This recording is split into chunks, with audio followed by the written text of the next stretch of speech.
If you're still struggling with consent, just imagine instead of initiating sex, you're making them a cup of tea.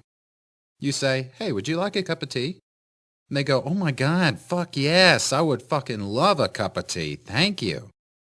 Then you know they want a cup of tea. If you say, "Hey, would you like a cup of tea?" And they're like, I'm not really sure. Then you could make them a cup of tea or not, but be aware they might not drink it. And if they don't drink it, then, and this is the important part, don't make them drink it. Just because you made it doesn't mean you are entitled to watch them drink it. And if they say no thank you, then don't make them tea. At all. Just don't make them tea. Don't make them drink tea. Don't get annoyed at them for not wanting tea. They just don't want tea, okay? They might say, "Yes, please. That's kind of you." And then when the tea arrives, they actually don't want the tea at all. Sure, that's kind of annoying as you've gone to all the effort of making the tea, but they remain under no obligation to drink the tea. They did want tea, now they don't. Some people change their mind in the time that it takes to boil the kettle, brew the tea, and add the milk. And it's okay for people to change their mind.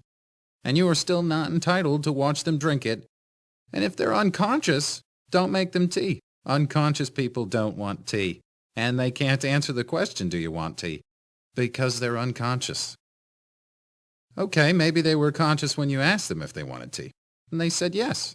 But in the time it took you to boil the kettle, brew the tea, and add the milk, they are now unconscious.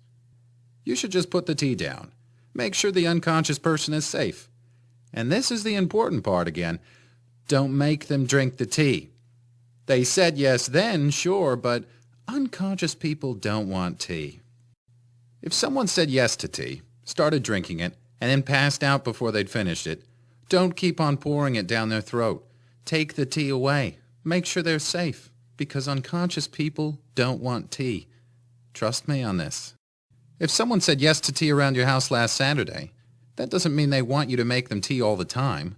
They don't want you to come around to their place unexpectedly and make them tea and force them to drink it going, "But you wanted tea last week."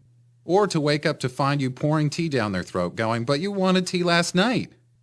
But if you can understand how completely ludicrous it is to force people to have tea when they don't want tea, and you're able to understand when people don't want tea, then how hard is it to understand it when it comes to sex?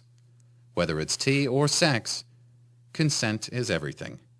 And on that note, I'm going to go make myself a cup of tea.